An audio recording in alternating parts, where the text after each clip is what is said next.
تو یہ 3 جو وصیتیں آپ صلی اللہ علیہ وسلم کی ہیں روز یہ پیش آنے والی ہیں، ہمیں اس پر روز عمل کرنا ہوگا۔ صحیح، اور بالخصوص یہ کہ اس سائل نے جو سوال کیا تھا یا جو گزارش کی تھی کہ اے اللہ کے رسول مجھے آپ نصیحت فرما دیجئے، اور ایسی نصیحت جو کہ مختصر ہو، یعنی مختصر مگر جامع ہوں، کہ لمبی چوڑی بات ہوگی تو میں شاید بھول جاؤں، عمل نہ کر پاؤں، یا کیا معاملہ ہو اللہ جانے، تو مختصر بات ہو لیکن دریا بکوزہ والا معاملہ ہو کہ تمام خوبیاں اس میں سمیٹ دی گئی، تو ایسی وصیت فرما دیجئے، نصیحت فرما دیجئے۔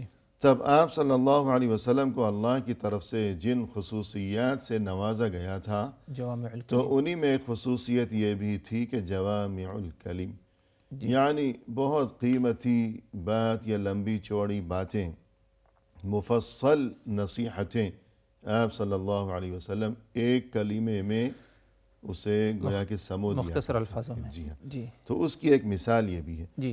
اب یہ جو پہلی وصیت ہے کہ نماز یوں پڑھو جیسے کہ دنیا سے جانے والا نماز پڑھا کرتا ہے، ہر نماز یوں پڑھو، تو اس بارے میں وضاحت فرمائیے۔ نماز سے مراد جیسے کہ آپ نے خود کہا کہ ہر نماز چاہے فرض ہو نفل ہو، بالکل یوں ہی نماز پڑھی جائے جیسے کہ انسان دنیا سے رخصت ہونے والا ہے۔ صحیح، مطلب یہ کہ جب ایک انسان جب سفر پر نکلتا ہے اپنے گھر سے، اپنے اہل و عیال، بال بچوں کو، ماں باپ کو، دوست احباب کو، عزیز و اقارب کو، ظاہر سی بات ان سے رخصت ہوتا ہے۔ ایک تو ہوتا ہے سفر جو مختصر جائے انسان، صحیح، کچھ ہی دور جا کر کے جلد ہی واپس آنا، 1-2 دن میں۔ ایک ہوتا ہے طویل سفر، ہو سکتا ہے 1-2 سال لگ جائے، خاص طور پر جو پردیس جاتے ہیں اور جو ہے نوکری یا رزق وغیرہ کی تلاشی میں، تو دونوں سفر میں جو رخصت ہوتا ہے انسان، کیفیت مختلف ہوتی ہیں۔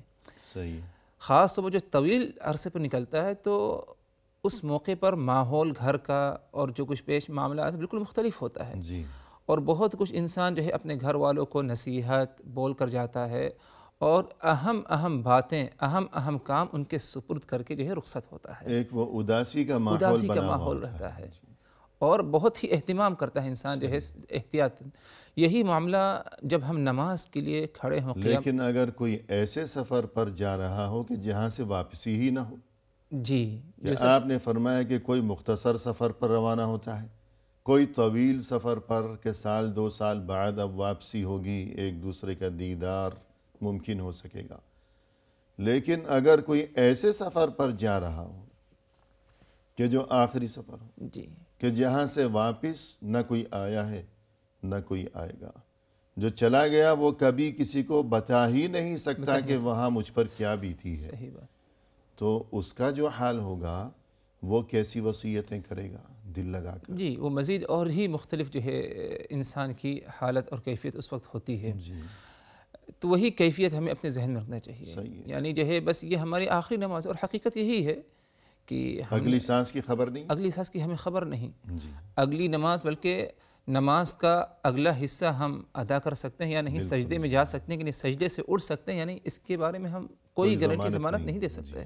تو بالکل یہی کیفیت ہم نماز کے لیے جب قیام کے حالت میں کھڑے ہوں، تکبیر تحریمہ سے لے کر سلام پھیرنے تک ہماری پوری یہی کیفیت ہونا چاہیے کہ اب یہ ہماری آخری نماز، یہ آخری قیام، آخری سجدہ، آخری رکوع ہے، اگلا نصیب ہو نہ ہو۔ جب یہ کیفیت ہوگی تو انسان کی نماز میں خشوع، خضوع اور نماز کے جو مقاصد ہیں، انسان ان کو جو ہے پوری طور پر، مکمل طور پر کیا ہے حاصل کرنے کی، اپنانے کی کوشش کرے گا، کہ جتنا بھی خشوع و خضوع ممکن ہو سکے گا اسے وہ اس وقت یکجا کر دے گا، جمع کر دے گا، کہ شاید یہ آخری نماز، جیسے اگر کسی کو باقاعدہ خبر دے دی گئی ہو کہ اب تمہیں مثلا اللہ نہ کرے یہ سزائے موت دی جانے والی ہے، مثلا خدا نہ خواستہ، تو جو اس وقت اگر وہ کہے کہ ٹھیک ہے مجھے مہلت دے دی جائے کہ میں 2 رکعت نماز پڑھ لوں، تو اس کی جو کیفیت ہوگی، تو انسان کو یہ سوچنا چاہیے کہ کسی کو بھی اس بات کی کوئی ضمانت نہیں ہے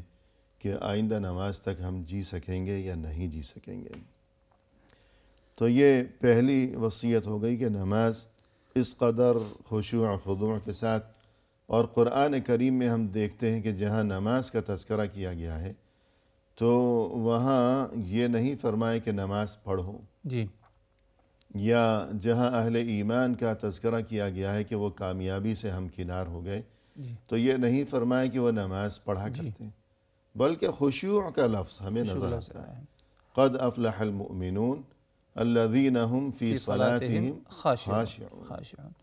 اور یہ کہ وَأَقِیمُوا الصَّلَاةَ۔ جی، اور اسی طرح یعنی بالخصوص جو ہمارا اس پر ایمان تو ہے، یقین ہے کہ ان الصلاۃ تنہی عن الفحشاء والمنکر، جی نماز منکر اور فحش برائیوں سے جو ہے روکتی ہے۔ بس اوقات لوگ پریشان ہوتے ہیں، ہم نماز پڑھتے ہیں لیکن اس کے باوجود ہم برائیوں سے اپنے آپ کو نہیں بچا پاتے، برائی میں مبتلا ہے۔ تو ادھر ہمیں نماز میں کوئی کمی نہیں ہے، بلکہ ہمیں اپنی نماز کا محاسبہ کرنا ہے۔ کیا ہم نے نماز کو خشوع خضوع، یعنی نماز اپنی جگہ اس کی اہمیت ہے، اگر کوئی قصور ہے تو وہ ہم میں ہے۔ ہم میں ہے، جی تو اس کی اصلاح یہی ہوگی کہ نماز خشوع خضوع اسی وقت مکمل طور پر آ سکے گا جب ہماری یہی کیفیت ہو، جیسے کہ اللہ کے رسول نے فرمایا صلی صلاۃ مودع، تم جیسے کہ دنیا سے رخصت ہونے والے ہو۔ اب اس وقت کیا کیفیت انسان کی ہوتی ہے عام حالات میں، وہی جو ہے کیفیت اپنے ذہن میں رکھے نماز میں، یقیناً جو ہے خشوع خضوع اور جو ہے نماز کے مقاصد کو جو ہے حاصل کر سکے گا۔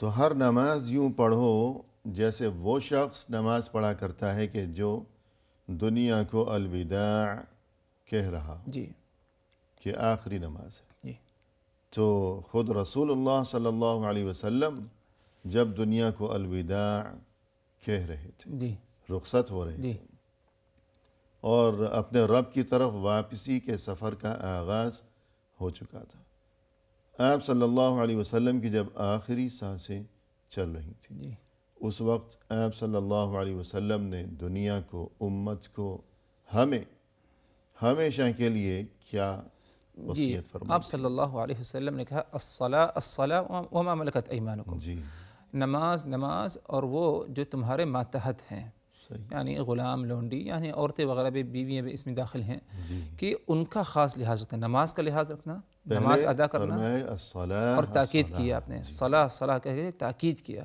جی گویا کہ جو ہے نماز کی ایک اہمیت ہے۔ آپ صلی اللہ علیہ وسلم دنیا سے رخصت ہوتے ہی بھی جو ہے، یعنی دنیا سے رخصت ہو رہے ہیں، وفات پا رہے ہیں، ہمیشہ کے لیے دنیا سے جانا ہے آپ کو، اس موقع پر جو آپ نے عظیم جو نصیحتیں کی، ان میں سے ایک اہم نصیحت یہ تھی، وصیت، جی الصلاۃ، جی نماز پڑھو، نماز پڑھو، نماز کی ادائیگی ضروری ہے۔ جی سبحان اللہ۔ تو یعنی ادھر جب انسان کی وفات کا وقت ہو، اسے یقین ہو چکا ہو کہ اب زیادہ کچھ بولنے کا وقت نہیں ہے، جی تب وہ زیادہ گفتگو نہیں کیا کرتا، صرف وہی گنے چنے کلمات وہ کہا کرتا ہے کہ جو گویا کہ اس کی نظر میں زندگی کا ماحصل ہو اور نچوڑ ہو، جی وہ بات کہ جس کی اس کے نزدیک بہت زیادہ اہمیت ہو، صرف وہی بات کہا کرتا ہے۔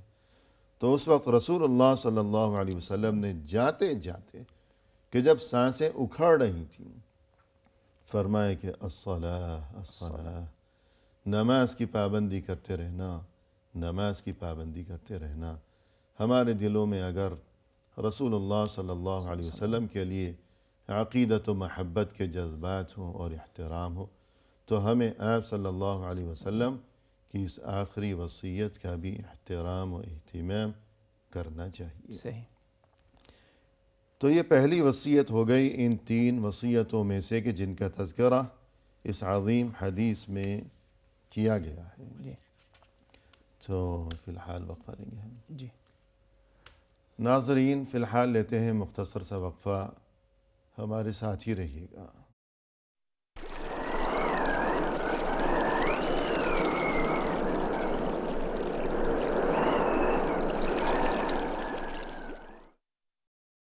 ناظرین، وقفے کے بعد ہم حاضر خدمت ہیں، تو آئیے سلسلہ گفتگو کو مزید آگے بڑھایا جائے اپنے محترم مہمان کی زبانی۔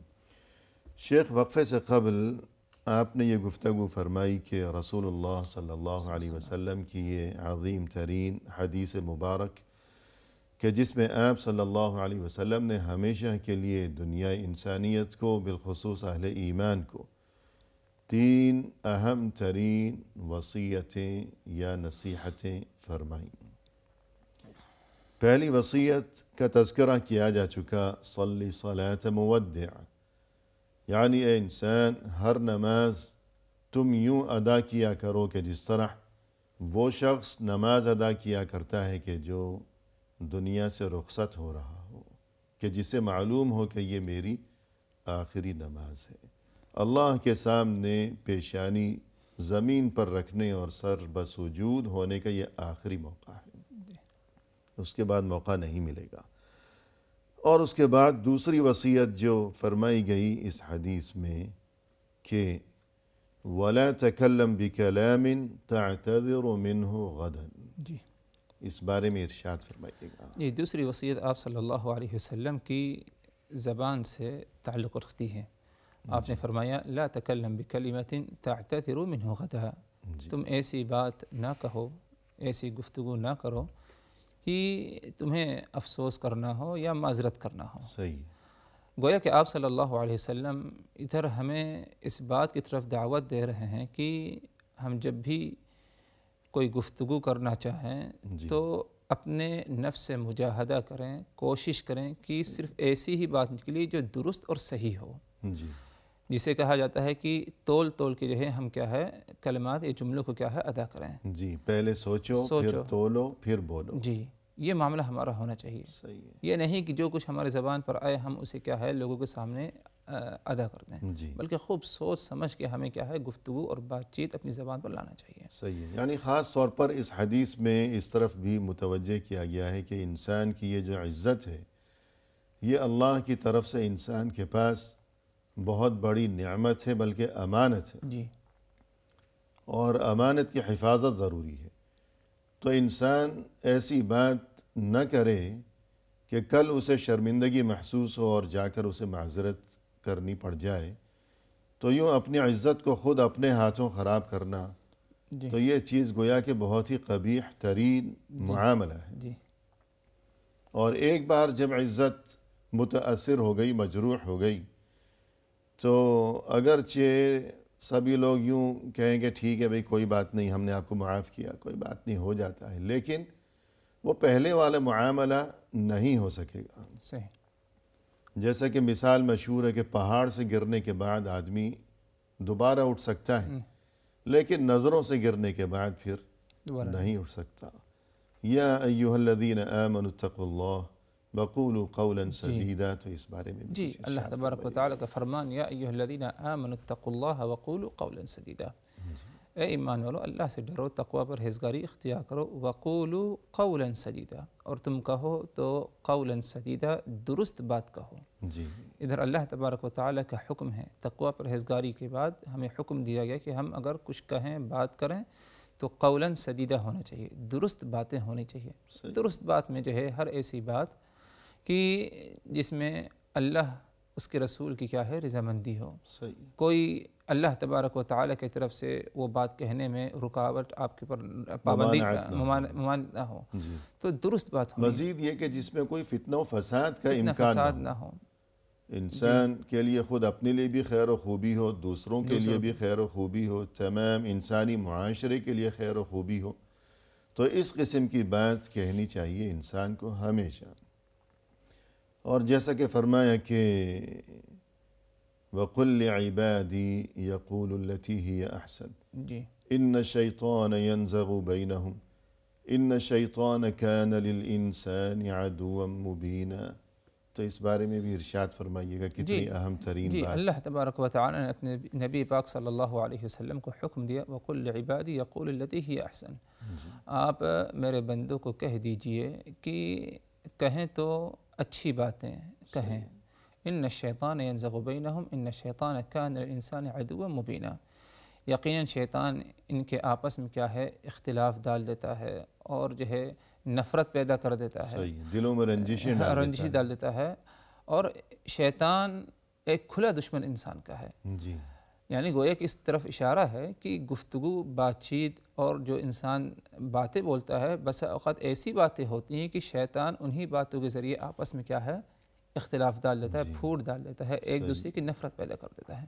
تو اچھی بات اگر ہوگی تو کبھی شیطان کیا ہے اپنی حرکتوں میں کیا ہے کامیاب نہیں ہوگا۔ جی اچھی بات میں ہمیشہ خیر اور بھلائی انسان کے لیے ہے، صحیح ہے، اور یعنی جب بھی کوئی بات ہو تو انسان سوچ سمجھ کے وہ بات کہے، کیونکہ جب تک انسان نے کوئی بات کہی نہیں تو انسان اس بات کا مالک ہے، اس پر کنٹرول اس کا ہو سکتا ہے، وہ بات انسان کے قبضے میں ہے۔ جی لیکن جہاں انسان اس کو اپنی زبان سے ادا کر دے تو اب وہ آزاد ہو گئی، اب انسان اس کے اس بات کے قبضے میں ہے، یا جس کسی کے سامنے انسان نے وہ بات کہی ہے، انسان اب اس کے قبضے میں چلے گیا ہے۔ تو یہ کوئی عقل مندی کی بات تو نہیں ہے کہ انسان خود اپنے آپ کو، کہ اللہ نے ہمیں آزاد پیدا کیا تھا، ہمیں کسی سے کوئی خوف نہیں تھا، تو ہم خود اپنے ہی ہاتھوں خود کو کسی دوسرے کے ہاتھ میں غلام بنا دیں، پھر ہر وقت یہی دھڑکا، یہی وسوسے، یہی پریشانی کہ میں نے دوستی میں اسے وہ بات تو بتا دی ہے،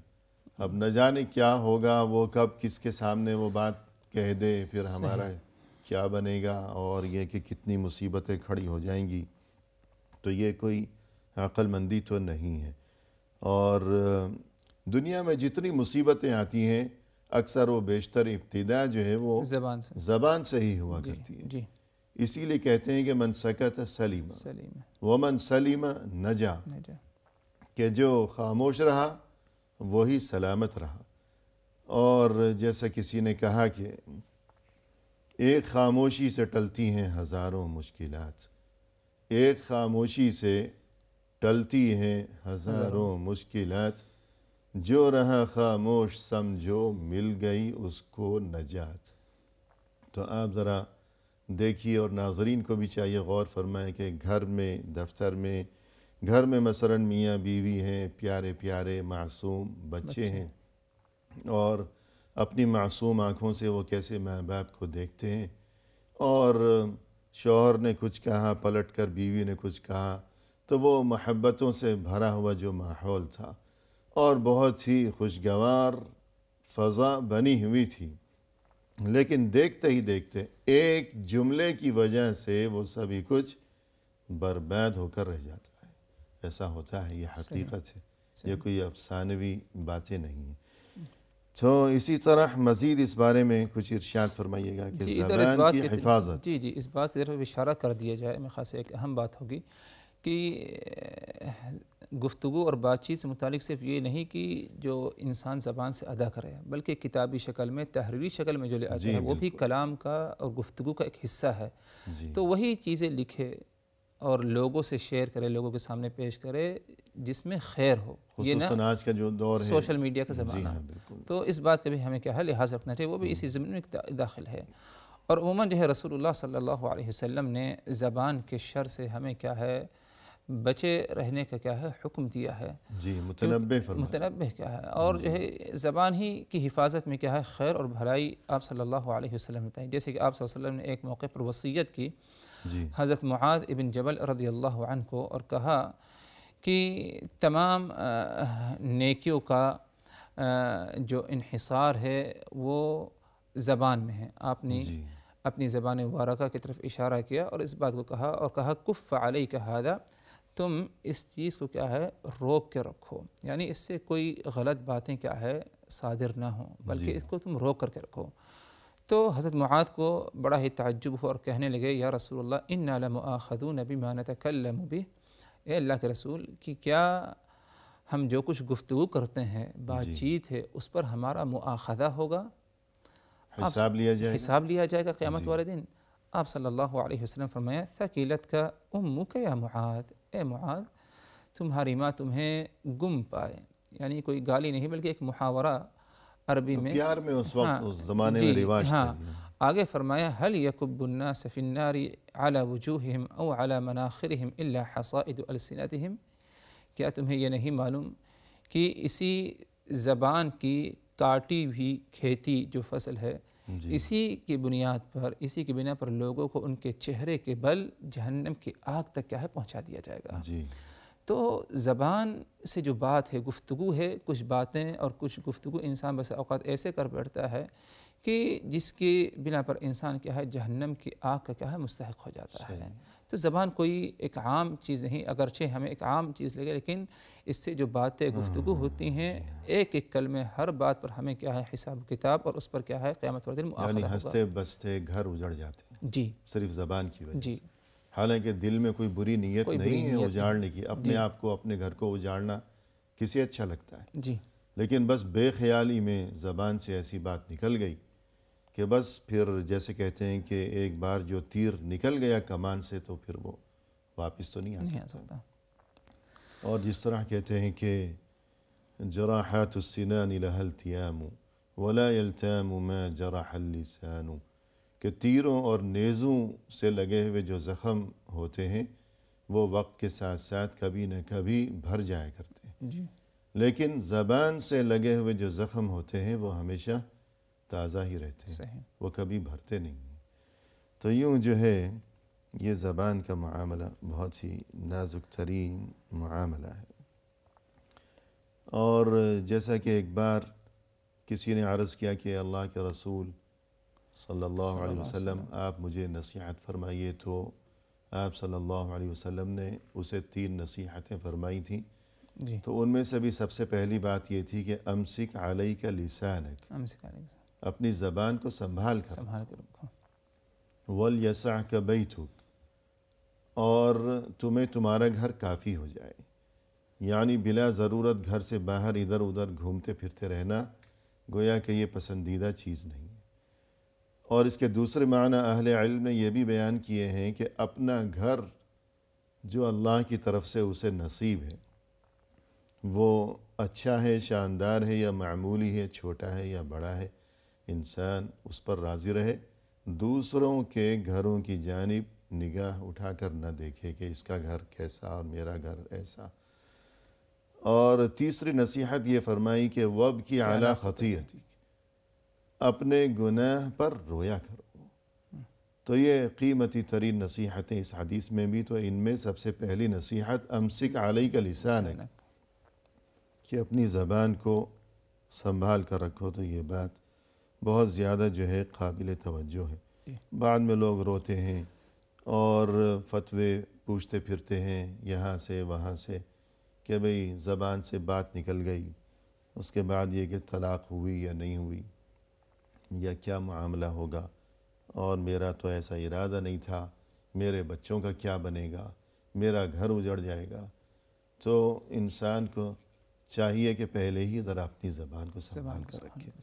تو اسی بارے میں من کان یؤمن باللہ والیوم الآخر فلیقل خیرا او لیصمت، جی، بہت قیمتی ترین بات ارشاد فرمائیے۔ یہ آپ صلی اللہ علیہ وسلم کا فرمان، من کان یؤمن باللہ والیوم الآخر فلیقل خیرا او لیصمت، جو شخص اللہ پر، یوم آخرت پر ایمان رکھتا ہے تو اسے چاہیے فلیقل خیرا، تو خیر اور بھلائی کی باتیں کہے، او لیصمت، ورنہ وہ خاموشی اختیار کرے۔ جی سبحان اللہ۔ یعنی صرف خیر اور بھلائی کی باتیں اس کی زبان سے نکلیں۔ رہی بات دوسری قسم کی جو ورنہ بات، یہ کہ پھر خاموشی اختیار کرے، اسی میں اس کے لیے کیا ہے، خیر ہے اور اس کی کامیابی ہے، اس کے لیے بھی دوسروں کے لیے۔ دوسروں کے لیے بھی۔ بعض اوقات انسان کوئی بری بات کہتا ہے، خود کو تو وہ برباد کرتا ہی ہے، اور اپنے بے گناہ بچوں کو، اہل و عیال کو، سب کو برباد کرتا ہے۔ لا حول ولا قوت الا باللہ۔ محترم ناظرین، فی الحال لیتے ہیں مختصر سا وقفہ، ہمارے ساتھ ہی رہیے گا۔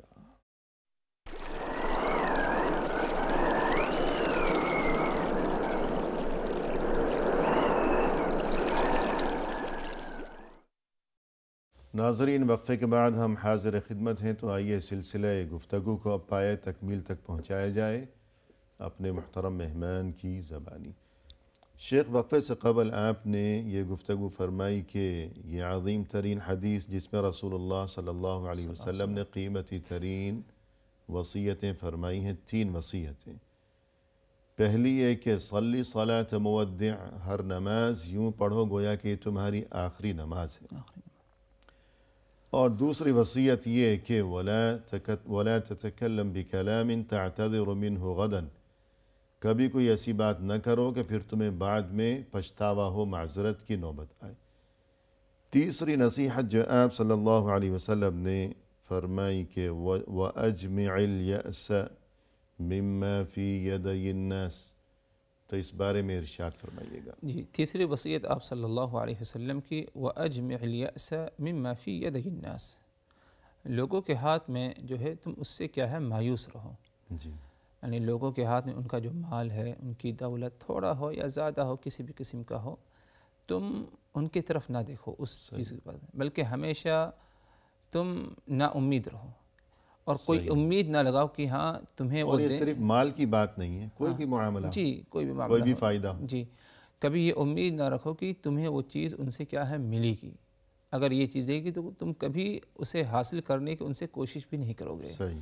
اس میں کیا ہے انسان کے لیے کیا ہے عزت ہے، انسان کا مقام و مرتبہ محفوظ رہے گا. اور یہ ایک جسے کہتے ہیں اخلاق میں داخل ہے.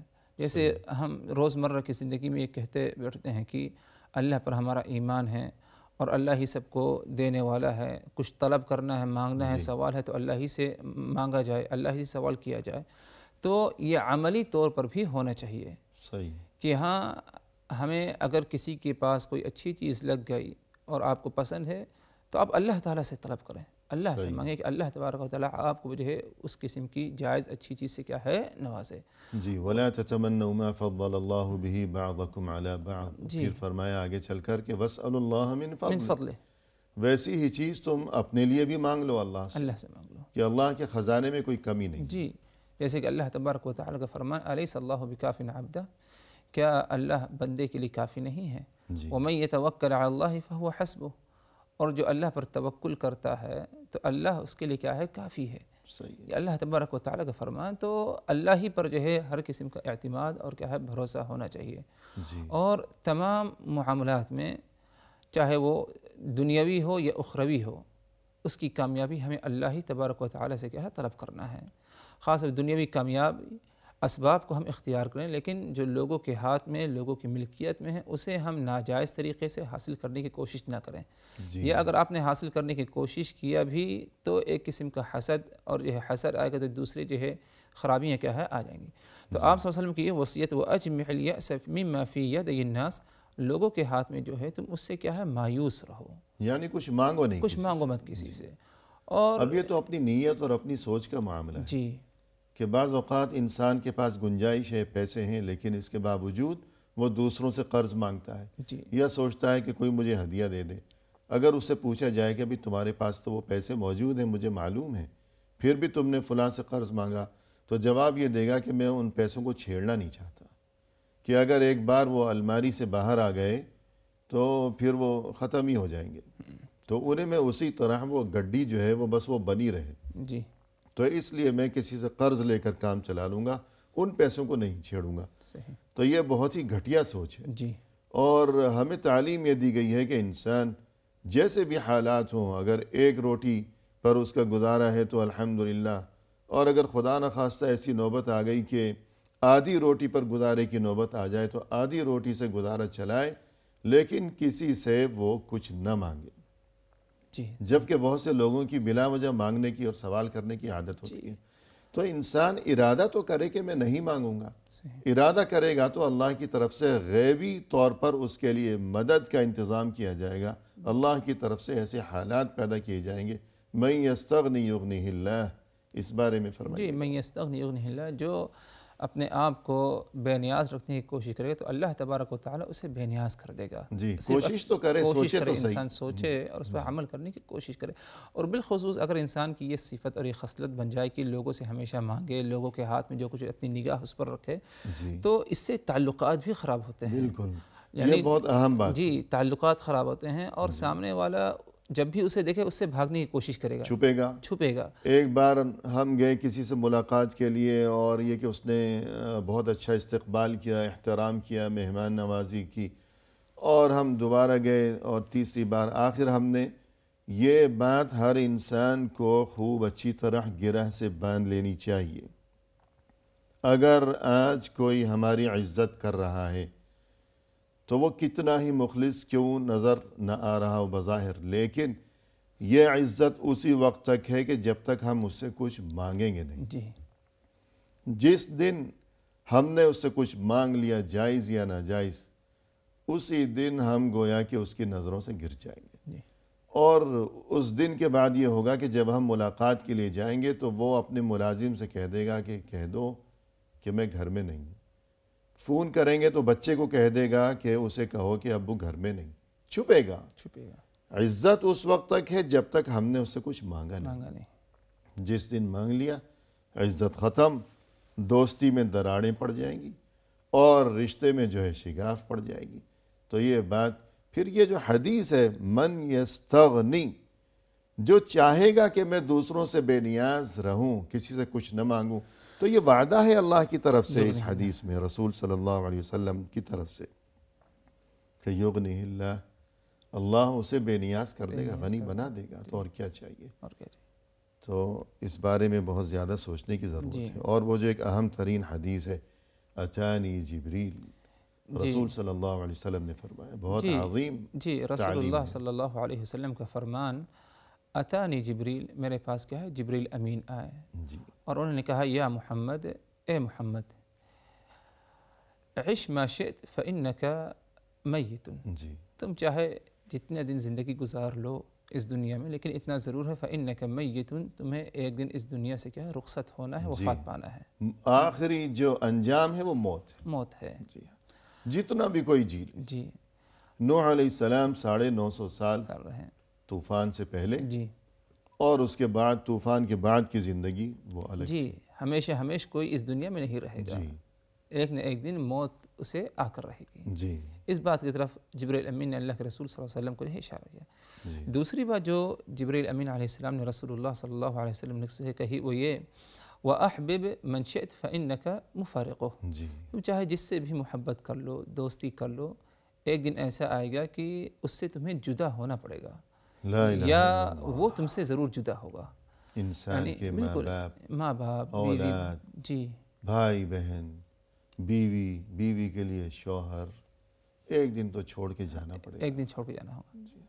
اگر ہم نے نہیں چھوڑا، کم از کم اتنا ہے کہ سامنے والا ہمیں چھوڑ کر چلے جائے۔ جی، کیا کریں گے؟ ہاں، ایک تیسری بات جو تو اصل محبت اللہ سے کی اللہ جائے، سے محبت کی جائے۔ اللہ سے دل لگایا جائے۔ جی جی، بہت قیمتی بات ہے، جی، بہت بڑا اس میں درس ہے، عبرت ہے۔ صحیح۔ اور اس کے بعد تیسری بات جو جبریل امین نے رسول اللہ صلی اللہ علیہ وسلم سے کہی وہ یہ، وَاعْمَلْ مَا شِئْتَ فَإِنَّكَ مَجْزِيٌ بِهِ، جی، تم جو چاہو عمل کرو، اتنا ضرور ہے کہ تمہیں اس کا بدلہ ملے گا۔ جی، اچھا عمل ہے تو اچھا بدلہ ہے، اور اگر خود نخواستہ انسان نے برا عمل کیا تو وہ بھی ایسے ہی نہیں رہے گا، بلکہ اس کا بھی اسے کیا ہے؟ بدلہ ملے گا۔ جی، جو چاہو کام کرو اس دنیا میں، جی جو چاہو، لیکن اس بات کو نہ بھولنا کہ اس کا بدلہ ملے گا، بھگتنا ہوگا۔ بھگتنا ہوگا۔ یہ بات یاد رکھنا، یہ بات ذہن میں رکھتے ہوئے کام کرنا کہ بدلہ بھگتنا ہوگا۔ جی اچھا کام تو اچھا بدلہ، صحیح۔ برا کام تو برا بدلہ۔ جی، اس کے بعد آپ صلی اللہ علیہ وسلم نے وَعْلَمْ أَنَّ شَرَفَ جبریل نے ہاں فرمایا، جبریل علیہ السلام نے فرمایا، جی، اے یا محمد یاد رکھو، وَعْلَمْ أَنَّ شَرَفَ الْمُؤْمِنِ قِيَامُهُ بِاللَّيْلِ، جی، ایک ایمان والے کی عزت اور شرف اس میں ہے کہ وہ قیام اللیل کا اہتمام کرے، قیام اللیل تہجد گزاری کا اہتمام کرے، رات کے آخری پہر میں یا رات کے کسی بھی حصے میں اگر ہو سکے، حسب استطاعت، حسب طاقت، پوری رات سونے میں، آرام کرنے میں نہ گزارے۔ یعنی ہر انسان کی یہ خواہش ہوا کرتی ہے کہ مجھے یہ شرف مل جائے، یہ شرف مل جائے، میرے لیے یہ آنر، میرے لیے یہ اعزاز اور یہ اعلیٰ ڈگری، بڑی ملازمت اور بہت بڑی تنخواہ اور خاندان بھر میں واہ واہ۔ تو یہ تمام سلسلے ہر انسان کے دماغ میں اس قسم کی باتیں، ایسی سوچ، لیکن اللہ کے حکم سے جبریل امین علیہ السلام نے اپنے رسول صلی اللہ علیہ وسلم کو، پھر ان کی طرف سے تمام دنیا انسانیت کو یہ جو سبق سکھایا گیا کہ اگر اعزاز اور شرف اور عزت کی تمنا ہے تو اس کا طریقہ جو تم سمجھے بیٹھے ہو وہ نہیں ہے۔ اس کا طریقہ یہ ہے کہ رات کو اٹھ کر اللہ سے لو لگایا کرو، جی تہجد پڑھا کرو۔ جی تو یہ ہے وہ قیمتی ترین تعلیمات جو کہ ہمیں بتائی گئی ہیں۔ اور اس کے بعد اس حدیث میں جو آخری بات جو ہمارا موضوع گفتگو، جی آپ نے فرمایا جبریل امین نے رسول اللہ صلی اللہ علیہ وسلم کو کہ وَعِزُّ الْمُؤْمِنِ اسْتِغْنَاؤُهُ عَنِ النَّاسِ، جی، اور ایمان والے کی عزت اسی میں ہے، اس کی عزت محفوظ رہے گی اسی میں کہ لوگوں سے بے نیاز رہے، جی، کچھ مانگے نہیں، کچھ نہ مانگے لوگوں سے، اس میں اس کی کیا ہے؟ عزت کیا ہے؟ برقرار رہے گی۔ تو دیکھ لیجئے عزت کا طلبگار تو ہر کوئی ہے۔ ہر کوئی طلب کرتا ہے۔ کون ہے دنیا میں جسے یہ بات پسند نہ ہو کہ لوگ میری عزت کیا کریں؟ ہر ایک کو عزت کی تمنا ہے، صحیح۔ اور ہر ایک چاہتا ہے کہ معاشرے میں کوئی مجھ سے نفرت نہ کرے، کوئی مجھ سے بیزاری نہ دکھائے، کوئی مجھ پر انگلی نہ اٹھائے، جہاں جاؤں لوگ قدر و منزلت کی نگاہ سے مجھے دیکھا کریں اور اچھے الفاظ سے میرا ذکر خیر کیا کریں، مجھے یاد کیا کریں۔ تو پھر طریقہ یہ ہے جو بتا دیا گیا ہے کہ عزہ استغناء عن الناس، لوگوں سے بے نیاز ہو جائیے، لوگوں کے دلوں میں خود بخود اللہ کی طرف سے محبت ڈال دی جائے گی۔ یہ اللہ کی طرف سے وعدہ ہے۔ جس دن ہاتھ پھیلایا، جس دن زبان کھولی، کچھ مانگ لیا، معلوم نہیں وہ دے گا یا نہیں دے گا، شاید وہ کام بھی نہ بنے، اور جو چیز مانگی، قرضہ مانگا ہے، قرضہ بھی نہ ملے، شاید صحیح بالکل ممکن تو ہے نا صحیح کہ کام بھی نہیں بنا، وہ کہے گا کہ جناب میں کیا کروں، میں تو دل سے چاہتا ہوں کہ میں آپ کے کسی کام آ سکتا ہے کاش، لیکن بس میری اپنی مجبوریاں ایسی ہیں، اور یہ کہ بچے کی فیس دینی ہے، گھر کا کرایہ دینا ہے، اور یہ قسط دینی ہے، ایسا ہے ویسا ہے، کام بھی نہیں بنا، عزت بھی گئی۔ مجھے ایک بات یاد آ رہی ہے، حضرت علی رضی اللہ عنہ جنہیں اللہ کی طرف سے بہت زیادہ حکمت و دانش سے نوازا گیا تھا، یعنی ان کے جو اقوال ہیں وہ انتہائی حکمت و دانش سے بھرپور ہیں، ہمیشہ کے لیے موتیوں کی طرح ان کے الفاظ اور ان کی نصیحتیں۔ تو ان کا ایک یہ قول ہے کہ جب مجھے کسی سے کوئی ضرورت پیش آتی ہے اور میں بیان کرنے لگتا ہوں کہ مجھے آپ سے یہ کام پڑ گیا ہے، تو عین وقت پر یہ سوچ کر میری زبان رک جاتی ہے کہ شاید اسی آدمی سے کل مجھے اس سے بھی بڑا کوئی کام اگر پڑ گیا تو پھر کیا کروں گا؟ ہو سکتا ہے نا کہ کل کوئی اور بڑا کام پڑ جائے، تو اس وقت کے لیے میں اپنی آج کی ضرورت پر صبر کرتا ہوں اور روک کر رکھتا ہوں۔ تو یہ بڑی حکمت و دانش کی بات ہے۔ تو صرف اللہ سے امید رکھی جائے، اللہ سے مانگا کرے انسان۔ من لم يسأل اللہ یغضب علیہ، جی اس بارے میں کچھ ارشاد فرمائیے گا۔ جی جو شخص اللہ سے نہیں مانگتا تو اللہ اس سے ناراض ہوتا ہے۔ جی کتنی عجیب بات بہت ہے۔ عجیب بات ہے، یعنی جو کچھ مانگنا ہے ہمیں اللہ ہی سے مانگنا ہے، صحیح ہے۔ اور اللہ سے اگر مانگا جائے تو اللہ ضرور دے گا۔ اللہ کبھی کسی کو اور دنیا میں کسی سے مانگے تو وہ ناراض ہوگا، ناراض ہوتا ہے، تو پھر بھی انسان اسی کے پیچھے جاتا ہے، پیچھے جاتا ہے۔ وہ ناراض ہوتا ہے اور وہ جان چھڑاتا ہے، وہ چھپتا پھرتا ہے، پھر بھی انسان کو اس سے امید ہے۔ اللہ جو دینے پر قادر ہے، جو ارحم الراحمین ہے، جو کہتا ہے کہ آؤ مجھ سے مانگو ورنہ میں ناراض ہو جاؤں گا، تو اس طرف اگر انسان کی توجہ نہ ہو تو یقیناً یہ بڑی بد نصیبی کا معاملہ ہو جائے گا۔ پروگرام کے اختتام پر ہم تہہ دل سے آپ کے شکر گزار ہیں، آپ تشریف لائے اور آپ نے نہایت عمدہ انداز میں رہنمائی فرمائی، لہذا جزاکم اللہ خیرا۔ وإياكم بارک اللہ فیکم۔ آمین۔ اور اسی کے ساتھ ناظرین کرام، اختتامی موقع پر تہہ دل سے ہم آپ کے بھی شکر گزار ہیں کہ آپ نے ہمارا یہ پروگرام دیکھا، اور اس دعا کے ساتھ کہ اللہ تعالی ہمیں اور آپ کو اور تمام اہل ایمان کو دنیا و آخرت کی ہر خیر و خوبی سے نوازے، اور ہر شر سے ہمیشہ اپنی حفظ و امان میں رکھیں۔ ہمیں دیجیے اجازت، فی امان اللہ، وآخر دعوانا ان الحمد للہ رب العالمین۔